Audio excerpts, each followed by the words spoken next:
मित्रों नमस्कार। आप हैं वसंत गुरु जी के साथ। यूँ तो मैं मनी का एक्सपर्ट नहीं हूँ। मैं धन और कुछ संपत्ति मैंने नहीं कमाया है, और धन के मामले में तो मैं कई बार अपनी ज़िंदगी में बड़ा ठन ठन गोपाल रहा हूँ। लेकिन कोई तो बात है कि मेरी लाइफ में कभी धन मेरी कमजोरी नहीं बना। जो भी मेरे पास संपत्ति थी या जो भी मैं पैसा कमाता हूँ वो मेरी ताकत बनता है। मैं उसको अपने ताकत का इस्तेमाल करता हूँ। मैं पूरी एक बजट बना करके और प्लानिंग तैयार करके मैं काम करता हूँ। इसीलिए मेरा अधिकांश काम अपने टाइम पर टाइम टू टाइम पर होते रहता है, चलते रहता है।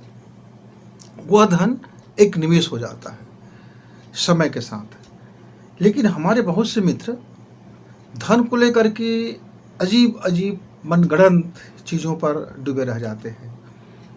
मेरे एक मित्र हैं, वह बड़ा कंजूस है, मक्खी चूस से भी ज़्यादा और कंजूस है। मतलब ना अपने स्वास्थ्य के लिए खर्च करता है, ना अपने वो स्वाद के लिए खर्च करता है, ना अपने वह सुख सुविधा के लिए खर्च करता है, ना वह बच्चों की शिक्षा दीक्षा के लिए खर्च करता है, ना अपने व्यापार व्यवसाय को बहुत आगे बढ़ाने के लिए खर्च करता है। उसका कुछ ज़मीन है और कुछ व्यवसाय है, वो फिक्स है, वो उससे ज़्यादा अपना निवेश नहीं करता।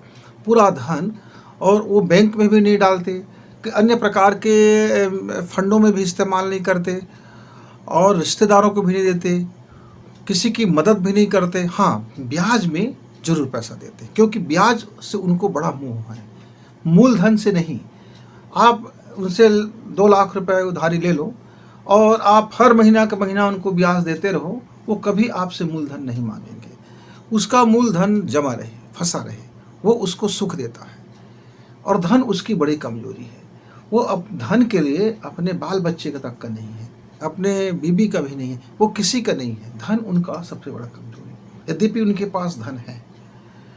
तो किसी ने कहा कि उल्लुओं के पास धन होता है। तो मित्रों, उल्लू दरअसल बेवकूफ़ नहीं होता, उल्लू पाजी नहीं होता, उल्लू गधे नहीं होता। उल्लू में रात में भी देखने की औकात है। उल्लू में अपने दुर्घटना को 1 हफ्ता पहले जान लेने की औकात है। उल्लू में अपने धन का नियोजन, यानी लक्ष्मी माता जी को वो कहाँ लेकर के रखेंगे, वो ऐसे चारित्रिक बल के वो ज्ञाता होते हैं। इसलिए उल्लू बनने से आपको धन मिलेगा। पर यहाँ उल्लू का मतलब बेवकूफ़, पाजी, नादान ये नहीं होता। हम हालांकि ऐसा बोल देते हैं किसी बच्चे को, हमने इसको बड़ा उल्लू बनाया। उल्लू चूँकि बाहर से शांत होता है, आक्रामक नहीं होता है। वह चीज़ों को समझने की, बुझने के लिए वह थोड़ा सा अपने को समय देता है, स्पेस देता है। वह भड़कता नहीं है, वह किसी के बहकावे में नहीं आता है, वो किसी के बरगलाने पे नहीं आता है, किसी के लोभ और प्रपंच में नहीं फंसता है। तो आदमी, हम उसको अपने दिनचर्या में उल्लू मतलब गंवार, उल्लू मतलब बेवकूफ़, उल्लू मतलब बिना सोचे विचारने वाला व्यक्ति का हमने संज्ञा बना दिया, और ये पूरी मानव जगत में फैल गया। उल्लू मतलब बेवकूफ़। तो उल्लू के पास ही धन होता है। यदि आप समझदार हैं तो फिर आपके पास धन होगा। आप समझदार हैं, इसका मतलब क्या है कि आप बाह्य आकर्षण में नहीं फंसते हैं, आप लोभ के गुड़ागड़ित में नहीं फंसते हैं। आप धन को धन की तरह देखते हैं, धन की मूल्य समझते हैं, धन की उपयोगिता समझते हैं, और धन को स्थायी रखे रहना नहीं है, धन को नियोजित करते रहना है, नियोजित करते रहना है, जिससे धन अपने लिए और धन बढ़ाएगा। तो ये आपकी ताकत हो गया। लेकिन आप हाय हाय करते रहे, बटोरते रहे, और ब्याज के ऊपर ब्याज कमाते रहे, और धन कमाते रहे, धन धन धन, लेकिन आपने उपयोग नहीं किया। हाँ, आप लोगों को दिखाने के लिए एक बड़ी भंडारा कर दिए, कभी किसी को एक लंबे चेक दान कर दिए, कुछ उत्सव हो रहा है तो वहाँ दान कर दिए। फिर धर्मात्मा बनने की, दानी बनने की आप जरूर चेष्टा करते हैं। और कई मेरे धनपति तो ऐसे हैं जो राई रत्ती किसी को फूटी कौड़ी भी नहीं देता, ना वो ज़रूरतमंद को मदद करता है, और ना ही वो इस तरह की दिखावे में रहता है। वो उसका कहना होता है अपना पुरुषार्थ करो और धन कमाओ। तो मित्रों, बड़ी कन्फ्यूजन की स्थिति हो जाती है जब हम नौजवान होते हैं तो, कि हम पैसा को अपनी ताकत समझें कि पैसा को अपनी कमजोरी समझें। क्योंकि जीत के रास्ते में एक संघर्ष का रास्ता आता है। आप यदि लखपति हैं तो करोड़पति बनने का आपके पास चैलेंज है, चुनौती है। आप यदि करोड़पति हैं तो आपको अरबपति बनने का आपके पास चुनौती है, चैलेंज है। धन का भी उपयोग हो, समय का भी उपयोग हो और आपकी सुख शांति भी ना जाए, घर में शिक्षा की भी कमी ना हो, घर वालों के लिए भी कोई सुख सुविधा की कमी ना हो, तो तब धन का हम समझते हैं मेरी ताकत है। मेरे एक मारवाड़ी मित्र हैं। मारवाड़ी मित्र दिन भर काम करते हैं और वो लेना देना बिल्कुल हिसाब किताब के बड़े पक्के हैं। उसको जितना बेनिफिट चाहिए वो अपने ग्राहक से उतना बेनिफिट लेता है और घर में जो जो सुख सुविधाएं चाहिए, अपने बच्चों को पढ़ाने के लिए, लिखाने के लिए, प्रशिक्षण देने के लिए, अपने व्यवसाय में निरंतर उस राशि को और नियोजित करने के लिए, पहले उनके पास छोटा सा कुछ ट्रेडिंग का दुकान था, कुछ कुर्सी टेबल अलमारियाँ वगैरह वगैरह रखते थे। 10 साल के अंदर उन्होंने अपनी व्यवसाय को बढ़ा लिया और काफ़ी बढ़ा लिया। तब एक बातों बातों में मैंने उनसे पूछा, मित्र आपके पास क्या जादुई की छड़ी है जिसने आपने अपना व्यवसाय बढ़ा लिया? तो उन्होंने मुझे एक चीज़ कहा कि पैसा मेरी ताकत है। दरअसल पैसा मेरी ताकत है और शुद्धता और अपने बातों को वादा पर खड़े रहना, मतलब टाइम टू टाइम अपने वचन का पक्का होना, ये मेरा सहयोगी है। और लोगों का, इसीलिए मैं प्रामाणिक व्यक्ति हूँ। प्रामाणिक होने के कारण मुझको अपने जहाँ से मैं व्यवसाय करता हूँ, लाखों रुपए का मुझे एक टाइम समय सीमा के लिए मुझे सामान मिल जाता है अपने दौलत को बढ़ाने के लिए, अपने व्यवसाय को बढ़ाने के लिए। और मेरा जो कंज्यूमर है, मेरा जो ग्राहक है, वो सदैव इस बात से संतुष्ट होते हैं कि मैं उसको क्वालिटी का सामान दूंगा। और क्वालिटी में मैं जब देते समय मैं कभी ये नहीं कहता कि मैं आपसे लाभ नहीं कमा रहा हूँ। मैं बता देता हूँ भैया इसका 10% मेरी अपनी लाभ की है और इसमें से जो मेरी व्यवसाय में आता है, मैं अपने कंज्यूमर को भी प्रेरणा स्रोत मानता हूँ कि जिन्होंने मुझ पर भरोसा करके मेरे व्यवसाय को आगे बढ़ाया। और मैं कई व्यापारियों को भी देखता हूँ कि कैसे वो प्रेरणा स्रोत है। तो उन्होंने एक चना मुर्रा बेचने वाले केवटिन की मुझे किस्सा सुनाया।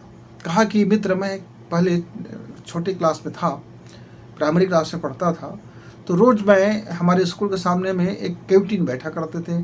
केवटिन मतलब हमारे छत्तीसगढ़ में पहले वही लड्डू है, चना है, मुर्रा है इत्यादि वो बेचने का काम करते थे और मछली का भी धंधा वो लोग का काम कर लिया करते थे। पुरुष मछली का धंधा और स्त्रियां ये बच्चों की खाई खजाना की धंधा। तो उन्होंने बताया उनको कि मैं उनको रोज़ देखता था कि रोज़ वह उतना ही लेकर के आता है चना और बिक जाता है और फिर वो अपने धंधा नहीं बढ़ाता है।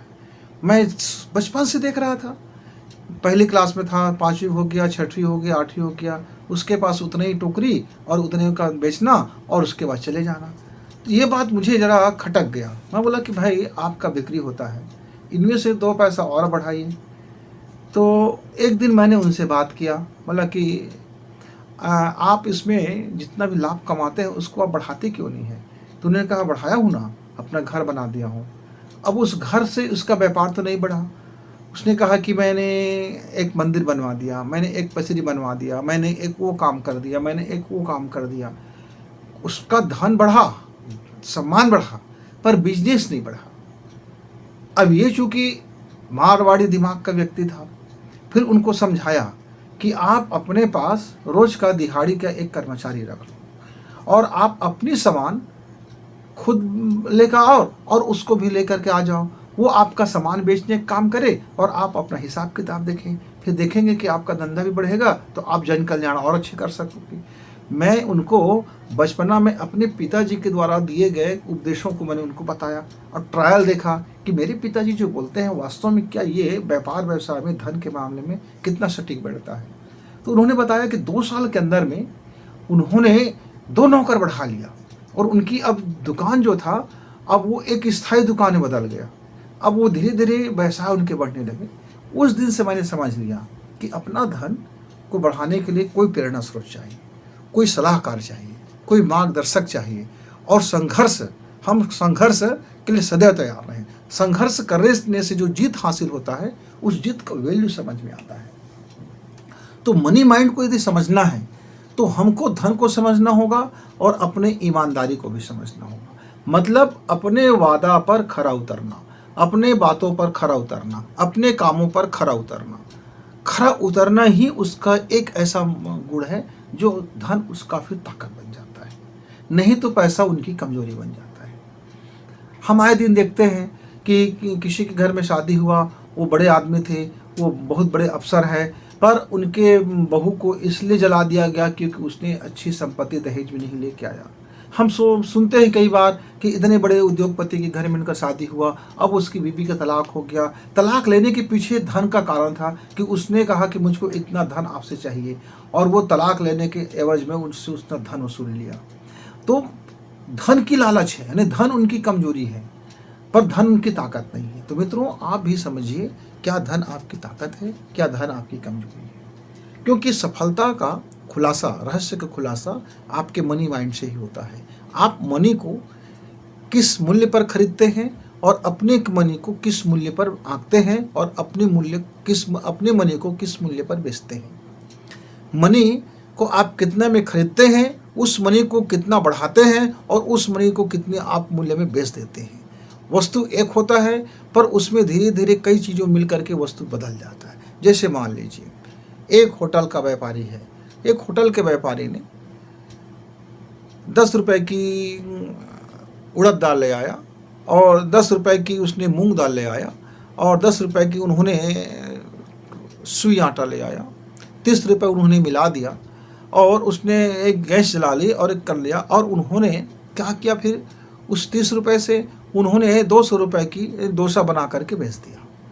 उन्होंने 30 रुपए पहले इन्वेस्ट किया, उनके पैसे के मूल्य पहले 30 रुपए था, अब उन्होंने 10 रुपए की और गैस इत्यादि मिला दिया, 40 रुपए का मूल्य हो गया। अब मजदूर का भी आप कमीशन जोड़ लो तो 10 रुपये और उन्होंने मिला दिया, 50 रुपये हो गए। अब उन्होंने अपनी कला से, अपने काम में महारत हासिल होने से इतना स्वादिष्ट डोसा तैयार किया कि लोग उनके यहाँ एक प्लेट 50 रुपये का प्लेट डोसा अब खाने लगे। उस 30 रुपये के सामग्री का उन्होंने कई डोसा तैयार कर लिया।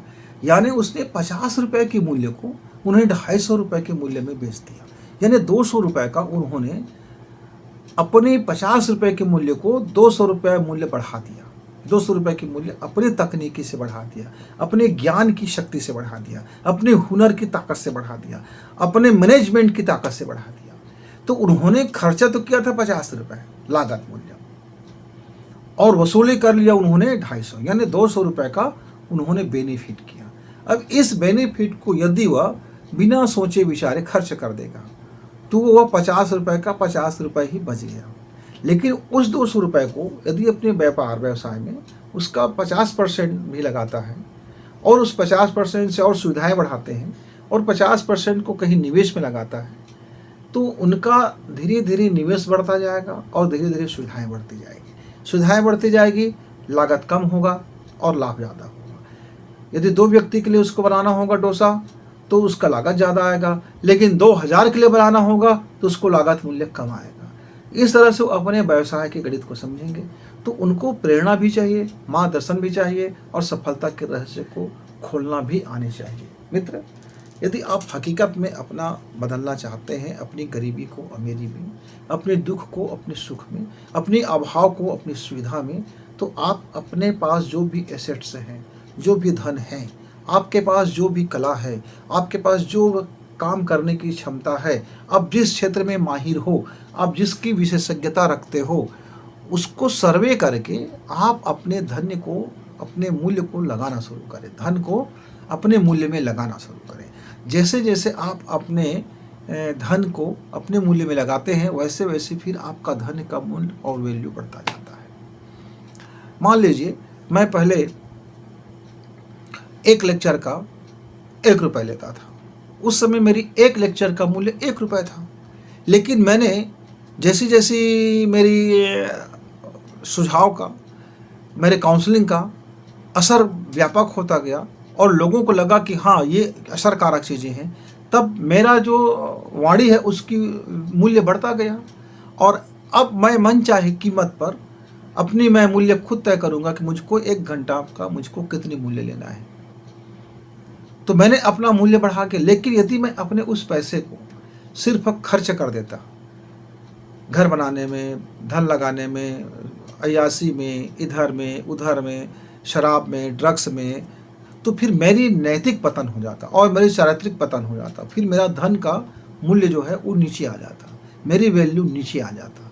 तो आपकी एक जिम्मेदारी हो जाता है। जैसे जैसे आप शिखर में पहुंचते हैं तो शिखर में पहुंचा हुआ हर शख्स का एक जिम्मेदारी हो जाता है कि वे अपने नैतिक मूल्य को भी बढ़ाएं, वे अपने चारित्रिक मूल्य को भी बढ़ाएं, वे अपने कमिटमेंट के मूल्य को भी बढ़ाएं, वादा को निभाएं। तो वादा कारोबार मनुष्य के लिए एक बड़ा शानदार कारोबार होता है कि आप किसी को वादा करते हैं, उस वादे के बदले में वही वादा को जब आप पूरा करते हैं तो आपका वह वादा का मूल्य हो गया कि आपका दिया हुआ वचन का कितना मूल्य है। बहुत से मित्र को मैं समय देता हूँ। मान लीजिए किसी को मैंने कहा कि मैं आपको फलाना तारीख का 4 बजे का समय दिया, वो कभी 4 बजे पर नहीं पहुँचेंगे। मतलब वह अपना ना टाइम का वैल्यू समझता है, ना विचार का वैल्यू समझता है, ना समाधान का वैल्यू समझता है। तो उनका जो भी मूल्य है वो नीचे में है, तो माइनस में है, तो उनका वही मूल्य माइनस में। लेकिन यदि वो 4 बजे आ जाता, फिक्स टाइम पर आता, अपने काम करता और समझता और उसको फॉलो करता, तो उसका वही समय का मूल्य बढ़ जाता। तो मित्रों, जब हम अपने धन को अपनी ताकत बनाते हैं तब उस रास्ते में बहुत सारी बाधाएं आती हैं। जैसे हमारे लाइफ स्टाइल, हमारे सोचने का ढंग, हमारे एटीट्यूड, हमारे बोलने का तरीका, वाणी में मिठास है कि वाणी में कर्कशता है, कि किसी को बोलने में हम जलन भाव से बोलते हैं, कि अंदर में कितना ईर्ष्या है या कितना लोगों की कल्याण की भावना है, वगैरह वगैरह। ये छोटी छोटी ढेर सारे बाधाएं आ करके हमारे मूल्य को अवमूल्यन में बदल देता है। जहाँ मूल्यवान होना था वो अवमूल्यन में आ जाता है, फिर रात दिन हाय हाय हाय हो जाता है। तो जो समझदार व्यक्ति होते हैं अपने मूल्य, अपने धन का मूल्य उनसे ज़्यादा लगाते हैं। एग्जाम्पल के लिए मैंने बचपन में इसको कहाँ से सीखा था। मैं बचपन में देखता था हमारे खेत में हमारे मजदूर भाई, मान लीजिए 5 किलो धान को 1 एकड़ में बो दिया। अब बो दिया, अब वो 5 किलो जो मेरा धान था अब वह 20 क्विंटल बन के आ गया। तो मैं सोचता था ये 5 किलो धान का मूल्य अब 20 क्विंटल धान का मूल्य हो गया, क्योंकि वो 5 किलो धान का था तो उसमें थोड़ा खाद हो गया, चलो उसमें पानी था, उसमें निंदाई गुड़ाई भी लग गया, उसमें कुछ मजदूर भी लग गए और उसमें अन्य और लगा दिया, तब भी वह जाकर के कितना बना, वह 5 क्विंटल का मान लीजिए खर्च आ गया। अब 15 क्विंटल एक्स्ट्रा उस धान ने अपना मूल्य दे के गया। उस बीज ने 1 किलो का जो मेरा धान था, 1 किलो का जो मेरा अन्न था, 1 किलो का जो मेरा बीज था, मेरे उस भूमि में उन्होंने मुझको अपने हैसियत से कई हजार गुना ज़्यादा मूल्य दे करके गया। मित्रों, यदि आप इस भाव को समझ जाते हैं और उसकी उस कीमती आप फिलॉसफी को, फार्मूला को समझते हैं, तब आपका वह जो धन है आपका ताकत है।